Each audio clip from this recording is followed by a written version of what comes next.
PNR Networks is a member of Patreon. Show your love for our shows by joining our ongoing fundraising campaign and get some fantastic perks in return. Check it out and become a Patreon sponsor. You can sign up at patreon.com, patreon.com/PNR Networks. And thanks for your support.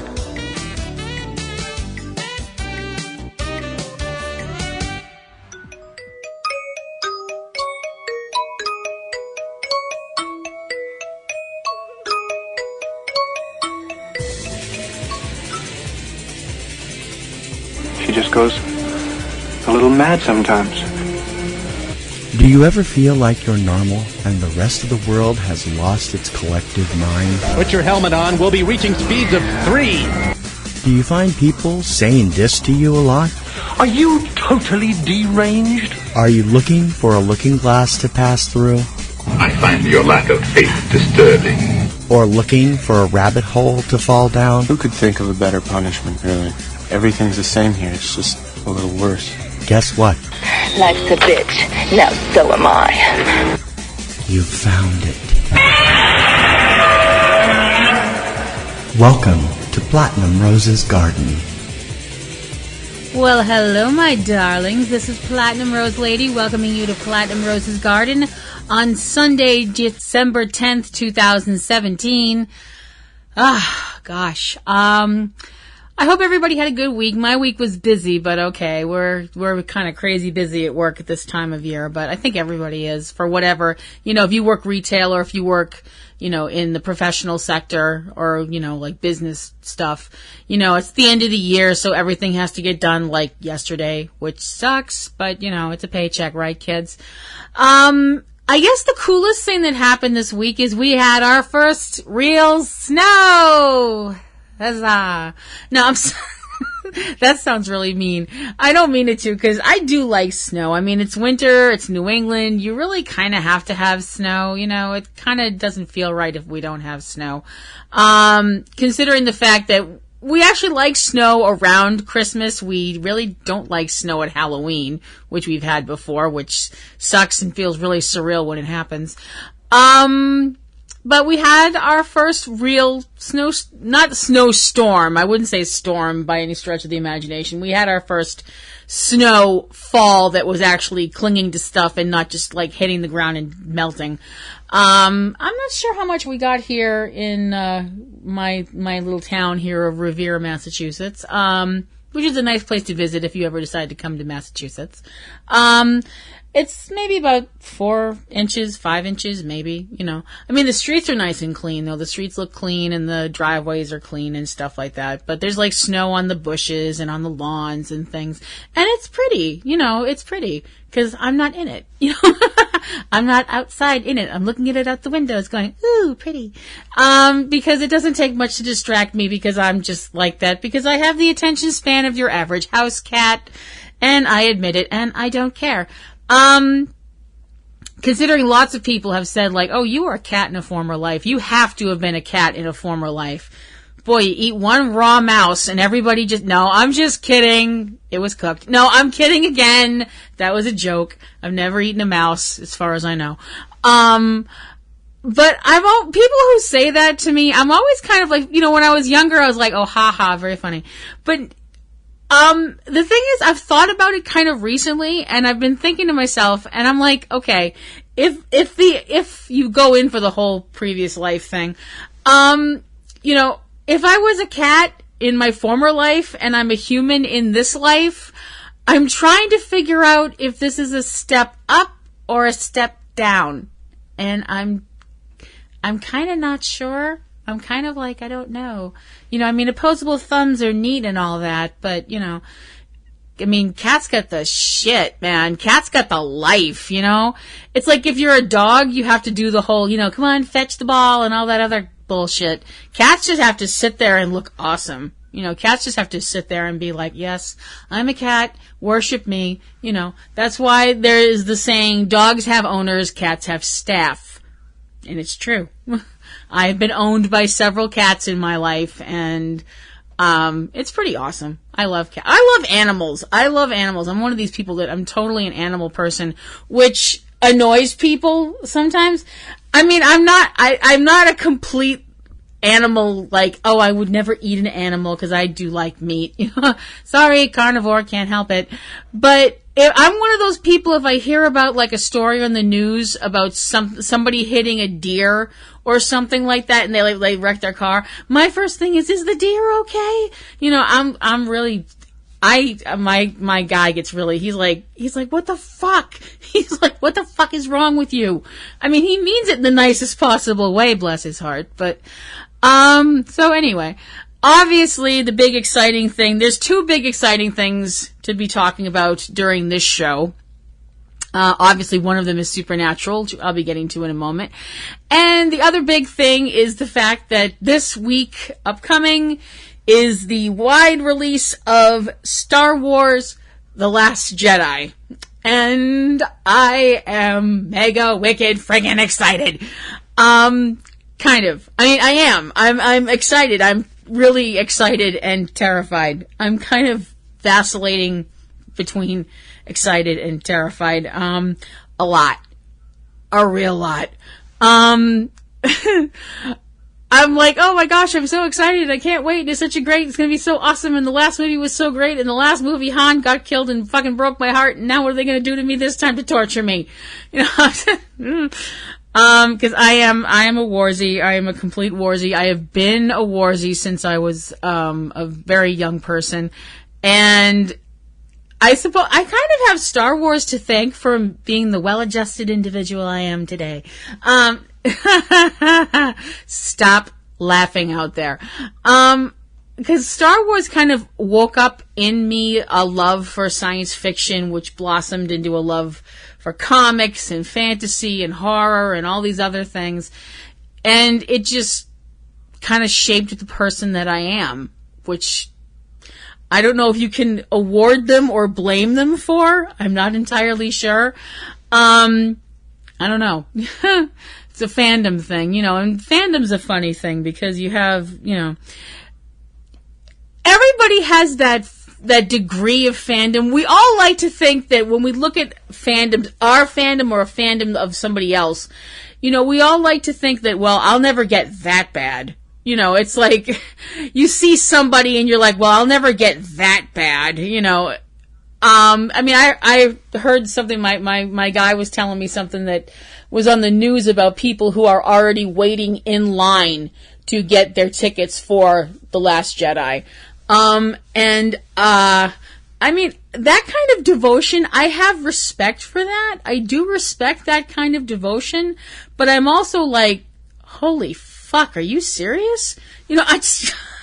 I can't wrap my mind around it. I just can't. I'm sorry. Maybe it's just because the idea of, just staying outside and waiting and sleeping outside where you could have all kinds of bad stuff happen to you. It just kind of freaks me out. But you do have to respect that level of devotion. It is something to see. It does kind of crack me up though, because it cracks me up, but at the same time it irritates me that science fiction fans get shit on so often by other people who are not into science fiction. That they're like, oh, you're a science fiction fan, you're a nerd, you're this, that, and the other thing. But, and they give us crap because we might have a Star Trek t-shirt on or something like that. But it's perfectly rational and it's perfectly reasonable to be some dude that like paints half your body green and half your body yellow and goes out and is in an open air field in the middle of February with a big wedge of cheese on your head that's made of styrofoam and you're bellowing like a wounded wildebeest, but that just means you're a fan. But I'm the one that's weird because I like Star Trek, fuck you and the whore you rode in on, I'm sorry, that's not very nice, but I get that way. The sports fans just kind of, I'm not saying you can't be a sports fan, but be cool about it. If you're a sports fan and somebody else is, not into sports, but they're into like Doctor Who or whatever, just be cool with them. Be like, hey, you got your thing, I got my thing, let's both enjoy our things and be cool. You know, that's just how I feel. And I've had more than one person tell me that I'm like this earthy, crunchy, hippie, granola, Woodstock person. And that's fine. You know, whatever. It's, you know, you be you, I'll be me. That's how I feel. That's how I look at life. Speaking of looking at life, obviously a very big part of life, in my life, is writing, and I hope it's part of your life too. And that takes us to this week's fanfic of the week.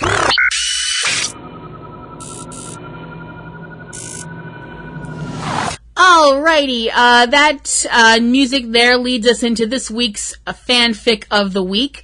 I try to do all the genres and stuff that I like, and hopefully you like too. This week's fic comes to us from the world of professional wrestling. I am a wrestling fan, going way back, don't judge me. And this fic is written by an incredibly prolific author with the incredibly cool name of Funky in Fishnet. I love that name. I just love it to death. The fic is called Jacob's Ladder, and the synopsis goes thusly. Quote, Seth knits Roman a hat, Dean some socks, and himself a scarf. He knits, Dean is a thief who's good with his hands and knows his way around a piece of yarn. Roman likes to watch and won't be caught in the middle. End quote. So, as those of you who follow wrestling would be able to figure out from that synopsis, Jacob's Ladder is about the Shield, Roman Reigns, Dean Ambrose, and Seth Rollins. It's a really fantastic piece of work. It really deals with the brotherhood of the Shield, which I'm so glad they put back together, because I liked the guys apart, although Seth as a heel was such a bitch. Oh, I wanted to pimp slap him so bad. But I love the Shield being together because they just work so well together. So, kudos to Funky and Fishnet for writing an amazing, amazing fic. One of a lot of fics that this incredibly prolific and amazing writer has written. Sit down and grab a drink for this one, boys and girls. Funky in Fishnet has written 453 stories. Yes, you heard that correctly. 453. Good grief. I mean, wow. That is prolific as heck. This person has written fic in the following story universes. Sit down again, because this is going to take me a minute. They have written fic for wrestling, Pitch Black / Riddick, Fast and Furious, Power Rangers, Street Fighter, Doctor Who, Robin Hood BBC, Robin of Sherwood, Torchwood, Stargate Atlantis, Sky High, Avengers, Demons, Primeval, Mystic Knights, MI High, Supernatural, Alice 2009, Warriors, Monty Python Spamalot, Sea Patrol Numbers, X-Men the Movie, Hawaii Five-0, Spartacus Blood and Sand, Avengers, Teen Wolf, Thor, Once Upon a Time, The Hobbit, Being Human, A-Team, Hollyoaks, Ripper Street, Expendables, Sherlock, Agents of S.H.I.E.L.D., Vikings, As the World Turns, Musketeers, Mummy, Warehouse 13, Captain America, Once Upon a Time in Wonderland, Criminal Minds, Suspect Behavior, Guardians of the Galaxy, Mission Impossible, James Bond, Arrow, NCIS New Orleans, 10th Kingdom, Flash, Chronicles of Narnia, A-Team, Chicago PD, and Game of Thrones. Wow! Sweet mother of pearl and all things decent.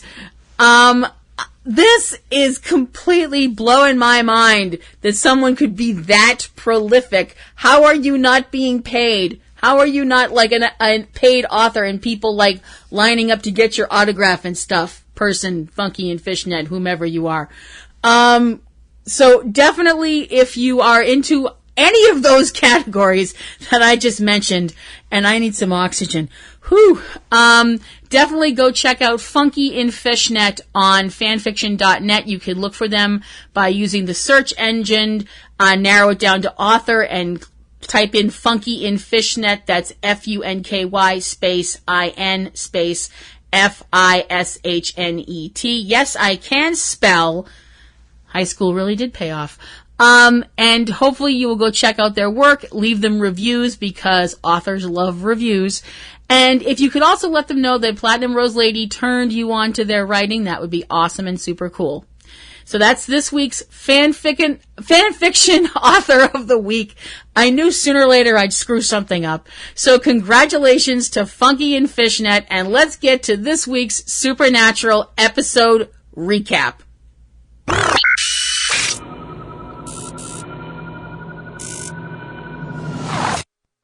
Carry on my wayward son. There'll be peace when you are done. Lay your weary head to rest. Don't you cry no more.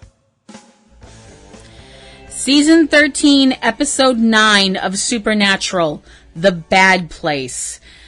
Then is a lot of different subjects, including how we got to where we are now.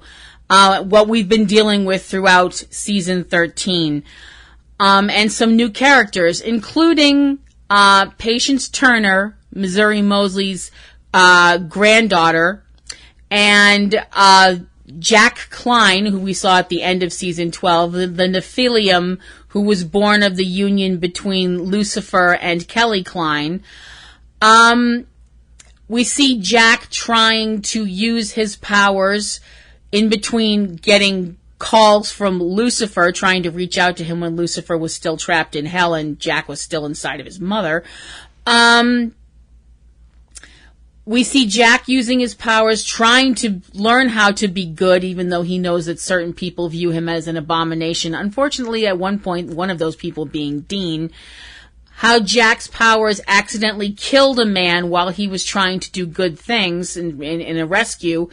And Jack leaving Sam, Dean, and Cass to try and find out his own place in the world and get to find some peace with himself. Mary Winchester, her fate we knew about already from earlier in the season, where she was thrown into this other world along with Lucifer. This other world, this apocalypse world, a world where Sam and Dean were never born, and Earth is completely desolate, having been torn apart by the war between angels and demons. She was thrown into that world along with Lucifer, but Lucifer is back in our world, unfortunately right now captured by the Prince of Hell Asmodeus, who also has Castiel captive. And now we get to now. Now begins in an artist studio, an artist named Derek Swan. He is currently having some makeout time with his lady friend, and she comments on one of his paintings, which is incredibly creepy, and we see a lot of his other work that has very dark qualities to it. I mean, they're beautiful, but they're really dark. Derek mentions how he's going to be meeting with someone who has written to him saying he's interested in his work. And it turns out that the person that's meeting with him is Jack. Jack knows what Derek is. Derek is a dream walker. Derek is also from a very powerful magical bloodline, as it turns out. His father was a medicine man, as was his father, and that Derek's lineage goes all the way back to a powerful Indian shaman called Black Elk, which is pretty impressive. Dream walking is a pretty esoteric concept. The whole idea that someone can walk through dreams of other people as well as themselves, almost in some ways kind of control their dreams, control where they go in their dreams, and also slip between worlds. The idea that you can slip in between different worlds. It's a pretty interesting idea. A little esoteric, but, it's supernatural. What are you going to do? Jack offers this guy money, quite a lot of money. I don't know where he got it, to walk into the place between worlds. And Derek agrees and goes into this ritual to dreamwalk. And Jack, who's standing behind him, puts his hands on his head, using his power to boost this guy's power to see this world that he goes to in his dreams that he sees when he paints, which is the apocalypse world. And it looks like stuff doesn't go the way it ought to.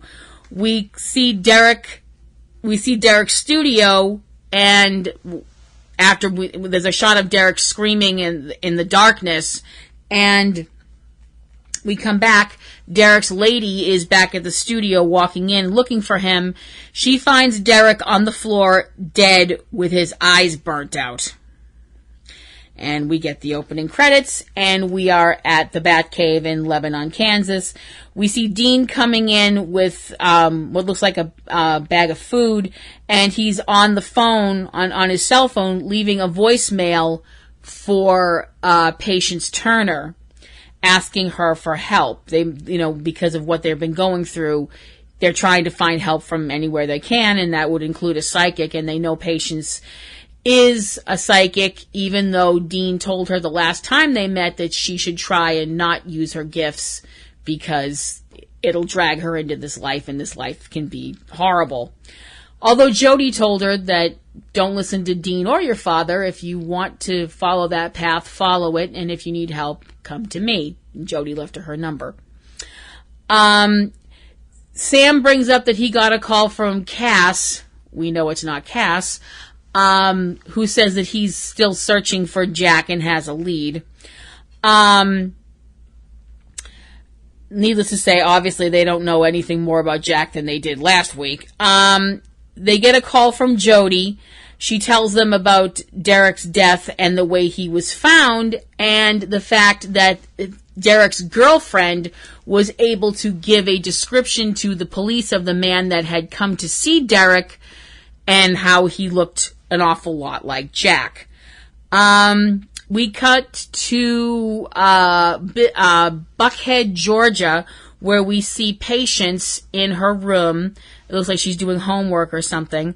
And she has a bunch of phone messages on her phone from Dean. It turns out that her dad James comes in the room, and we find out that Patient's grades have been slipping a little bit. Dad's on the whole, get great SAT scores, you'll get into a great college thing. Paige tells her father she hasn't had any more visions, which I'm pretty sure is a lie. We see the Winchesters driving to South Dakota, and they speak to Derek's lady friend, who explains what she saw. And as they're looking around the studio, Dean and Sam see the paintings that Derek did and how they look like the apocalypse world. And if Derek was a dream walker, that means he was probably, there seeing this, and that's how he got his inspiration for his work. Dean's worried that, no other way to put this, he's worried Jack's gone to the dark side. Sam's found out about another dream walker, a young woman named Kaya Nieves. Kaya is in a rehab. She was found OD'd in an abandoned tenement, almost died, and was, had illegal amphetamines on her. And you can tell just from looking at this poor child, something's wrong. I mean, very, very wrong with this poor girl. And not in a, this is somebody who has fucked themselves up on drugs way. This is someone who is seeing something terrible. she tells the group that she needs to stay awake to avoid going to what she calls the bad place. And if she's a dream walker like Sam says she is, and she's talking about the bad place, I mean, you don't really need to put two and two together to, Jack shows up in the same hospital. He knows about Kaya from reading Derek's email and probably also Derek's mind. He says that he can help her. He tells her that he can get her out of the hospital, and they go to leave the hospital just as Sam and Dean pull up outside. Sam and Dean are talking about the life that Kaya has had up to this point, and it has not been easy. Kaya never knew her father, and her mother raised her, but her mother was killed in an accident when Kaya was 12. She was sent to live with her aunt after her mother's death. Unfortunately, her aunt took ill and died of cancer, and Kaya's been on her own ever since. I mean, crying out loud, poor kid. As they're trying to leave the hospital, Jack and Kaya are approached by one of the hospital administrators, and when he tries to stop them, Jack touches him on the forehead and the guy collapses to the ground. Jack does say he's only sleeping, so there's that. That's good. And Jack proceeds to break them out of a triple locked door. But when they get outside, Kaya tries to run away from Jack, and when he grabs her to try and make her stay, at the same time, Sam and Dean come out of the door that Jack had left open, and he turns and sees them. Kaya kicks him, slaps him, and runs off. Sam and Dean stop him from going after them, and Sam and Dean stop Jack from going after Kaya, I should say.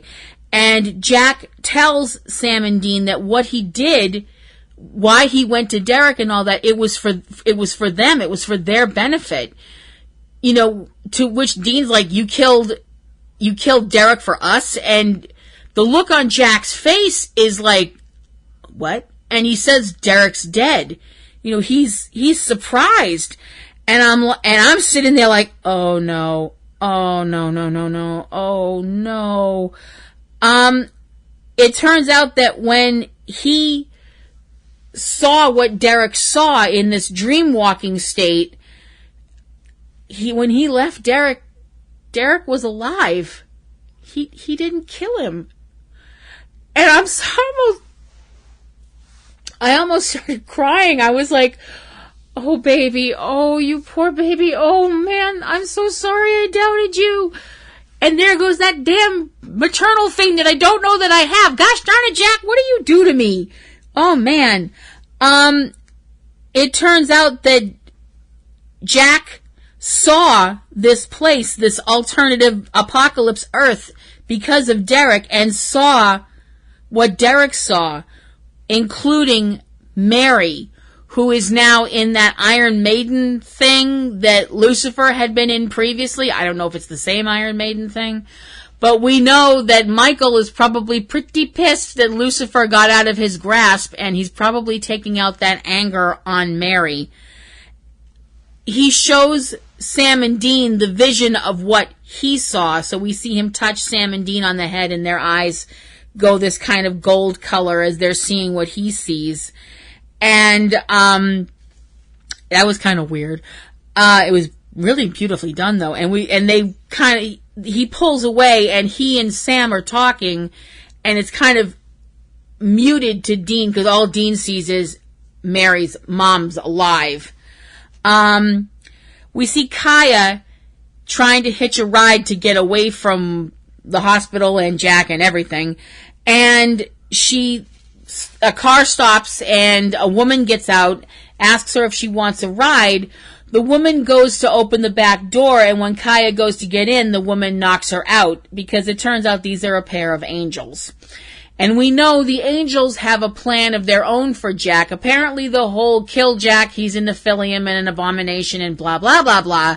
That's apparently gone by the wayside, at least with some angels. We know that some angels have decided that because a lot of angels died during the fall with the whole thing with Metatron a few seasons back, angels are dying out. They can't make more angels. That's what God did. God can make more angels, but we know God and Amara are off exploring galaxies or wherever they are.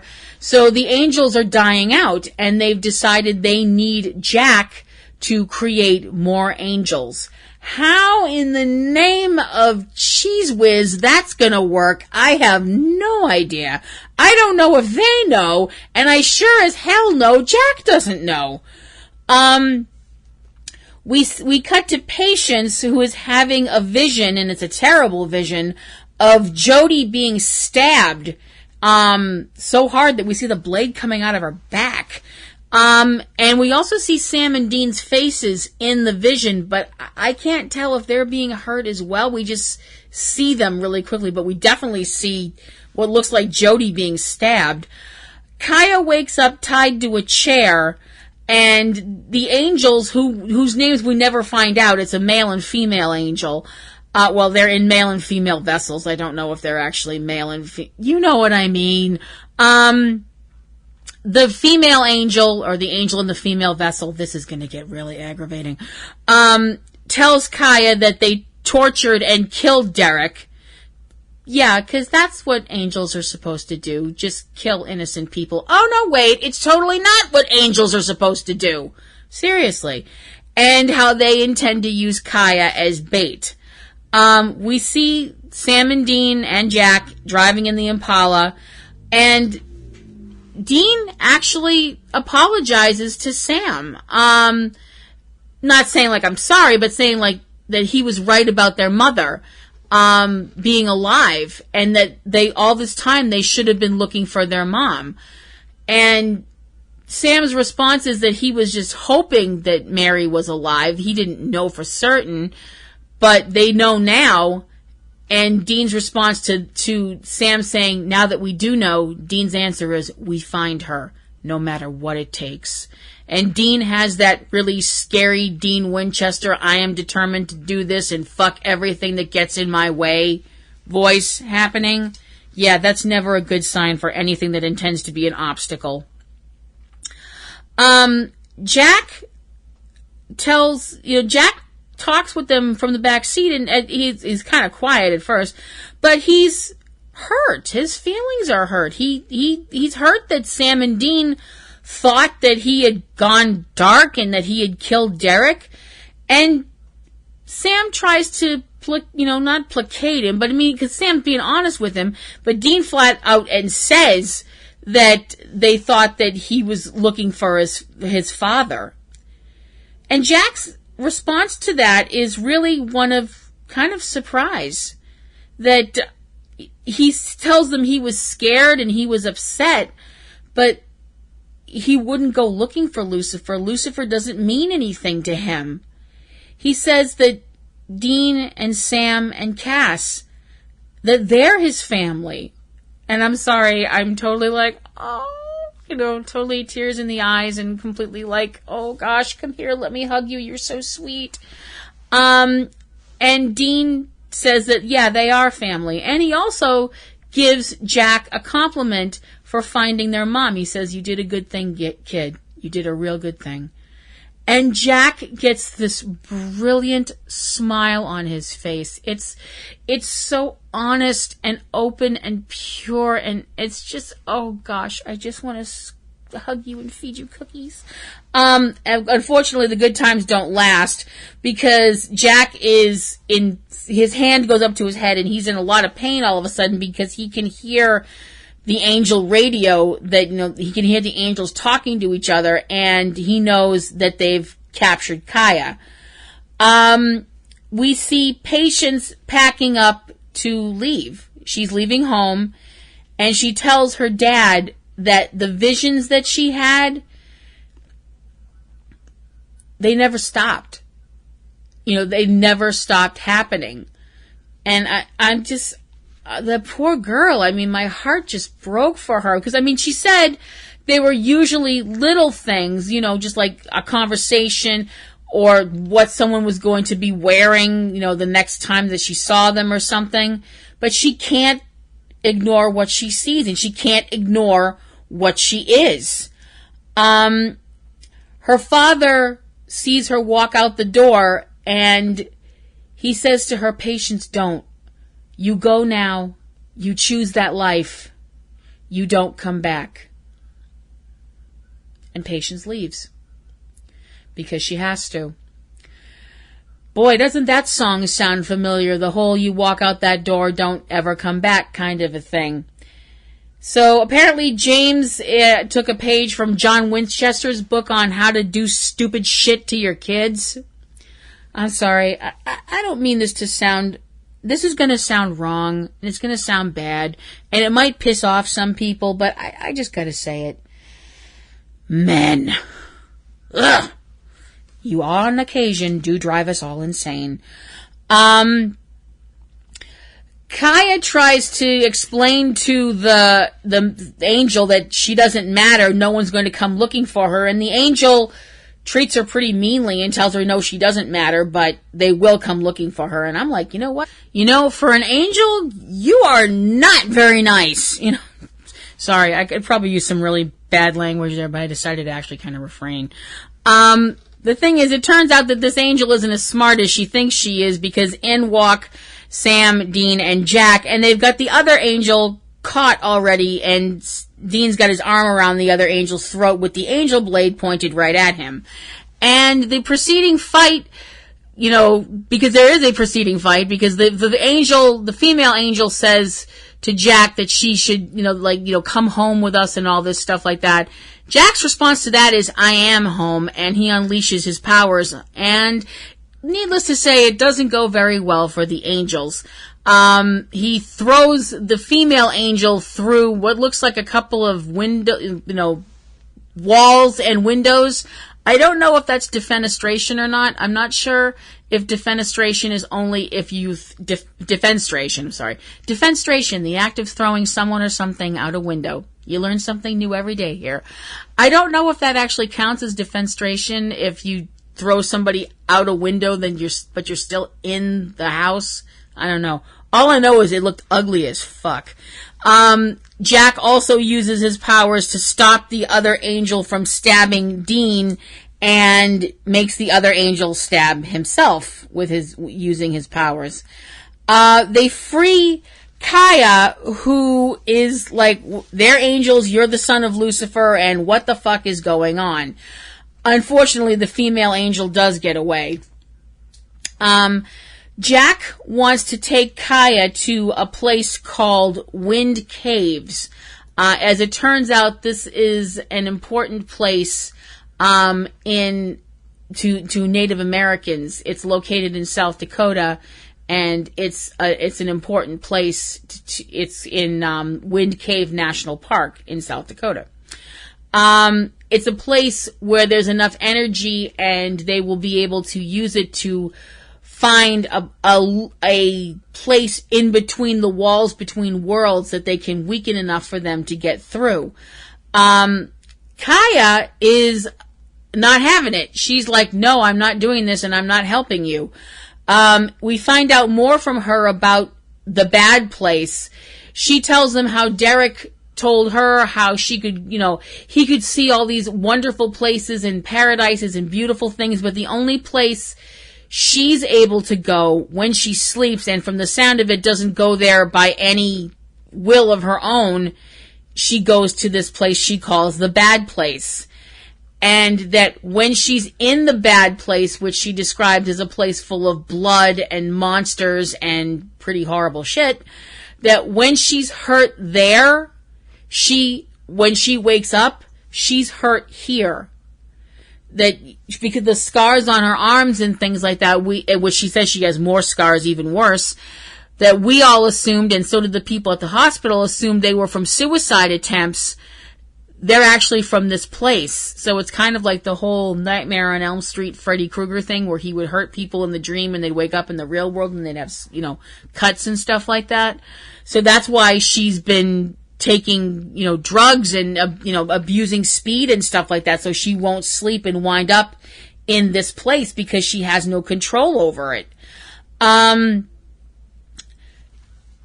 is like, okay, we'll try and find somebody else to help us, or at least tries to say that, because Dean has been slowly pulling his gun out and puts the gun, holds up the gun, points it at Kaya and tells her to get in the car, to the point of shouting at her, get in the damn car, pointing the gun at her head and telling them that they're going to South Dakota, which, needless to say, Sam, Jack, and the audience are like, what the fuck, Dean?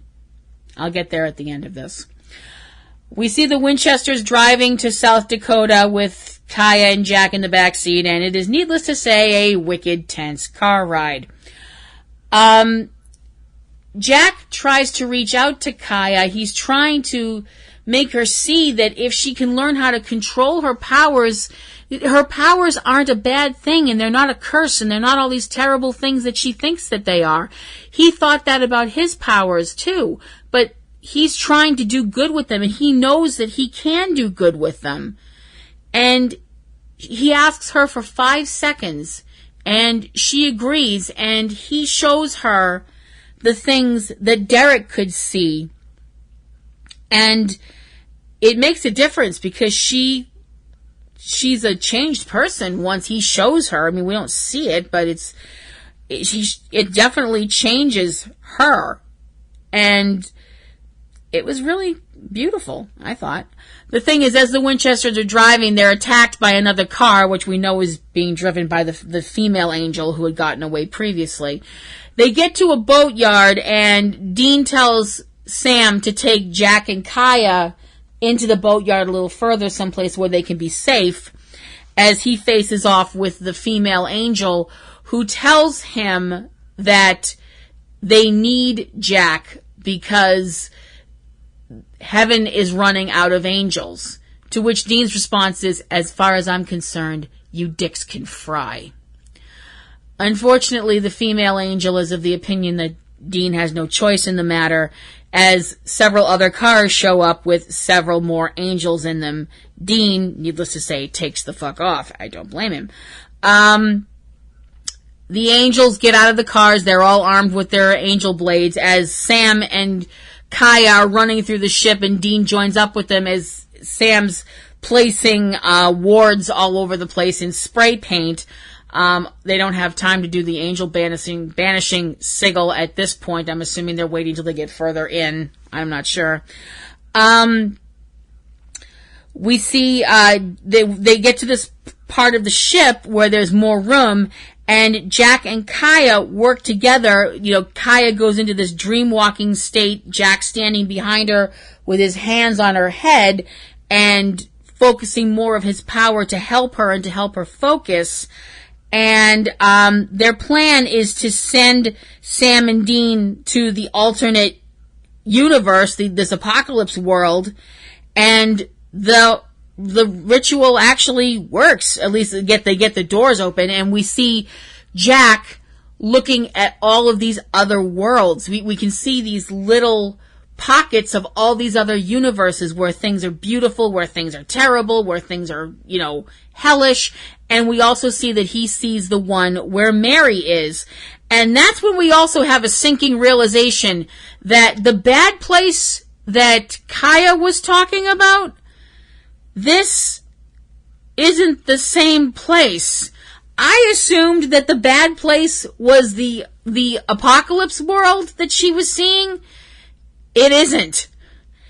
And while all of this is going on, the angels are outside and they can't get in yet, but they're doing a ritual where they're pounding their angel blades into the ground in all at the same time, sending their energy inside to smash the wards.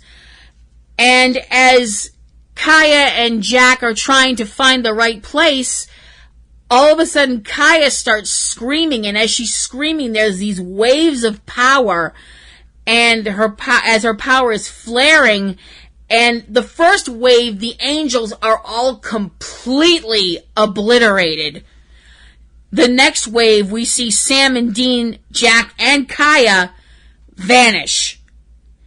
And there's this eerie silence, and all that's left in the ship where they were standing is that slit, that break between worlds that we've seen before.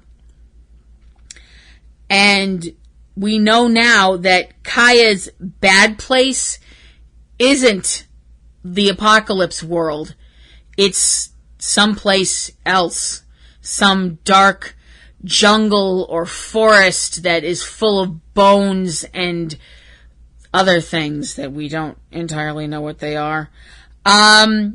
We come back, we see Jody at her cabin. I think it's the cabin I don't think it's her home. And we see her leaving a message for Sam on her phone.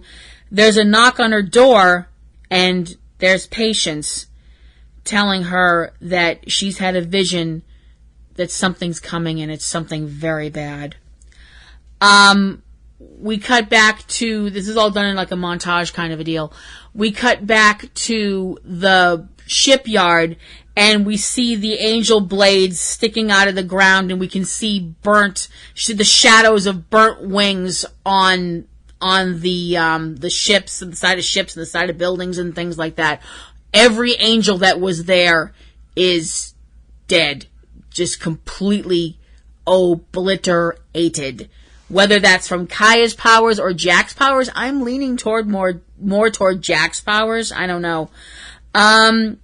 We see Kaya lying on the side of a road unconscious. We don't know where she is in comparison to the shipyard. We have no idea if she's like, a couple of feet away or in another state or something. We cut to the apocalypse world. We see Jack slowly coming to. He's on the floor of the room where Mary is. He looks up and realizes that he's lying under the Iron Maiden cage that Mary is in, and Mary is not in good shape at this point. And we finally see Sam and Dean, who come to in what looks like a very lush forest, and it looks like it's like daytime, or at least it's not dark, and they both seem like they're all right. They're not injured or anything, and they're slowly walking through the woods, and they step down into this small, like down a natural cliff or something like that. And Dean asks, "Where the hell are we?" He doesn't know, and neither does Sam. And as the camera pans up, we realize what they're standing in isn't just another, a cliff or a hole or something like that. What they're standing in is a footprint. The footprint of something fucking huge.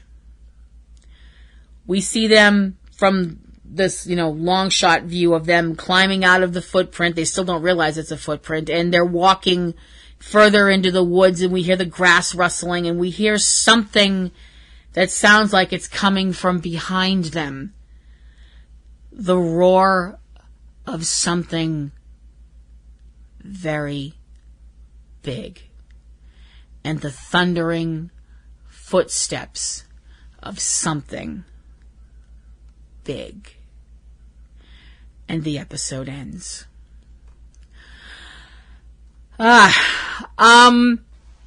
Okay, a couple of things about this episode. Thing number one that I want to bring up on a truly visceral level. If you have never held your breath and realized you weren't holding your breath until all of a sudden you go, "Oh wait, I have to breathe," and you let that breath out and you pull this enormous gulp of air in, that really fucking hurts. Oh man, my chest was on fire at the end of this episode. I was like, oh, ow, oh, crap. I was like, can you get a lung cramp? Because I think I just got one. Oh my gosh. The Bad Place. Oh my gosh, what a season, halfway season, mid-season finale. Oh my gosh, this episode had me on the edge of my seat. I am giving The Bad Place 5 bouquets out of 5. Such an amazing episode. It was so fantastic. Jared and Jensen knocked it way out of the park. The performance from Alexander Calvert, especially the scene in the car when Dean gives him a compliment and he smiles, and it's just so beautiful and so sweet. I absolutely loved it. I was so happy to see Jodie back for a little bit in this episode, even though we didn't get to see enough of Jodie, because we never can have enough Kim Rhodes, because she is awesome and amazing, and I love her, and she's great. It was very exciting and cool and wonderful to see Patience Turner back again, and to see Clark Bacco, the young lady that plays Patience, because she is just awesome and cool, and I can't wait for more from her. And now we have a new person to welcome into our supernatural family, Yandira Guevara Prip, who plays Kaya Nieves. Wow. She is walking a road that is so hard. I mean, this sounds like an odd way to put it, but I won't do the whole thing because it doesn't entirely fit. There's a line from the Universal 1930s classic, The Wolfman, that the gypsy woman Maleva uses on both her son, who is cursed to be a werewolf, and Larry Talbot, who is also cursed. The way you walk is thorny, through no fault of your own. And that's completely who Kaya is. I can't wait for more from this character, because we know that we're going to get more, because as we do know, Supernatural is on hiatus for a month and a few days now. And that it will be coming back on January 18th. I've heard it's coming back at 9:00. I'm not sure. That, your mileage may vary. I don't know. But it is coming back with the episode Wayward Sisters. And Wayward Sisters is a backdoor pilot for the Wayward Sisters series, which a lot of us have been looking forward to. It's going to be starring all of the ladies that we've known in, all the characters that we love, including Kim Rhodes is back as Sheriff Jody Mills. Brianna Buckmaster is back as Sheriff Donna. Kat Ramdeen as Claire. And Yandira, I hope I'm saying your name right, honey. Yandira Guevara Prep as Kaya, and Clark Bacco as Patience. I cannot wait for this show, and Supernatural fans out there, everybody, you have to help to work on making Wayward Sisters a new part of the CW family. When it's coming, tweet the hell out of it. When it happens, watch the hell out of it, talk the hell out of it. Keep it going, because we want Wayward Sisters to have a long life on the CW, just like Supernatural. And I personally am going to be counting the days until January 18th when we get Wayward Sisters, which hopefully will also tell us what the fuck is happening with all the characters that we love so much, because quite frankly, I'm a nervous fucking wreck and I need a fucking drink.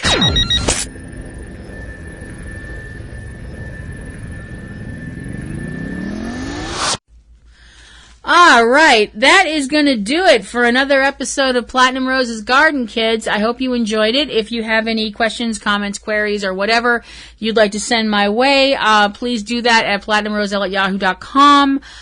Put PRG in the header, and I will know that you want me to read it on the air. The whole thing with Dean pulling the gun, actually, let's go a little further back. a bunch of people on Twitter complained, I know, shocking, that Cass, quote, quote, called Sam and not Dean. And they were all like, well, why was Sam getting the message, blah, blah, blah. Can I bring up the fact that it's not really Cass, it's Asmodeus, who may not know of the close bond that exists between Dean and Castiel, you know, the close bond of friendship and the almost, the whole we're a family kind of thing, you know, so settle down, calm down, crying out loud. The other thing was a lot of people were very upset with the whole Dean pulling a gun on Kaya and yelling at her thing. Saying it was out of character, blah, blah, blah, blah. I don't agree it was out of character. Not with Dean, not when it comes to Mary. They had gotten Mary back, they had lost her, Dean had convinced himself that Mary was dead, and now he finds out that she's not dead, and this woman can possibly help them, and she said no. I defy anybody out there who was in Dean's situation not to do the same fucking thing Dean did. And I'm not saying that I know some people are going to be like, oh, well, you defend Supernatural all the time, and you always defend Sam and Dean, and wow, wow, wow, wank, wank, wank. Maybe I do. Maybe it's because I just get sick and tired of all of the bitching. I mean, I've hit the point where I'm just like, I think a lot of people need to go to Club Quit Your Bitchin' and just enjoy the show and have a good time and not pick apart every motherfucking thing that happens. There. Sorry. Had to be said as far as I'm concerned, because you know what? It's my show. Ting! I hope that if you like my show, you will do a couple of things for me. I hope you will subscribe to my show on Stitcher and all of the other places where my show is at, because my wonderful husband TC puts it up for me, because he's smart and is a computer person and I'm not.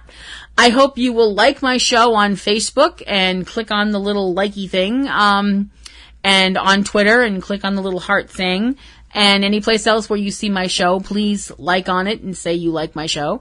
And I hope you will share information about my show, because sharing is caring. And doesn't that make you nauseous when you hear that stuff? But anyway, seriously, if you know somebody else who is a Supernatural fan and you're like, hey, I heard this show and this person's all crazy and fun and completely says whatever they want and they have no filter, just let them know that I'm out there. And because I love doing this show. It means a lot to me. You guys mean a lot to me. And I hope that you will like and subscribe, like, and share my show. I hope you will also check out the other shows I am involved with on the interwebs, and those would include Subject Cinema, which is TC and my movie podcast, which we've been doing for over a decade. Holy cow. Where we do movie reviews and news and opinion pieces and whatever else happens to be going on at that time. Right now we are looking at 2017, looking back at the year and movies and all the things that have happened. And also the fact that at least this year so far, it hasn't been every 5 seconds somebody died, we lost Alan Rickman last year, man. I mean, I was like, that's it. I fucking quit. I've had it.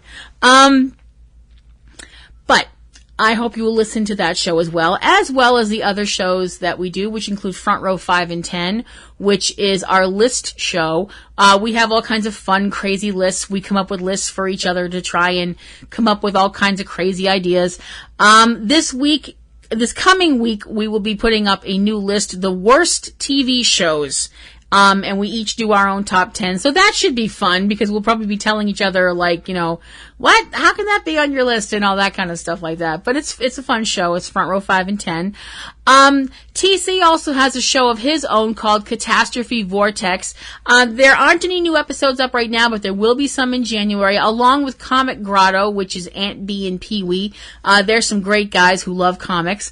And there is Cavebabble, which is Eric and Valerie, the Lion family, and their kids and grandkids and meter readers and whoever else they can find.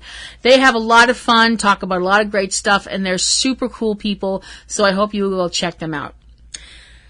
So, here we are. Sam and Dean versus Godzilla. That's kind of what I'm getting. And I'm really scared. I hope that, well, hopefully it's not Godzilla, because that won't end well for anybody. So I will be taking a little time off while Supernatural is on vacation. I will be taking a vacation too. And since I will not be here during the holiday itself, I hope that everybody who celebrates has a very Merry Christmas. And for those of you who are followers of the Jewish faith, I hope you have a very happy Hanukkah.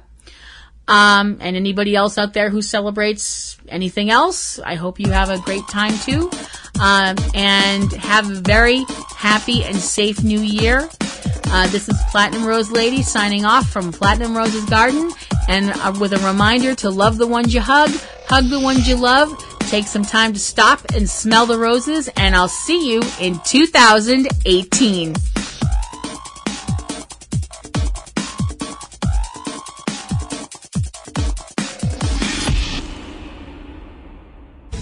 Podcasting's choice. From coast to coast, continent to continent, right here 24/7.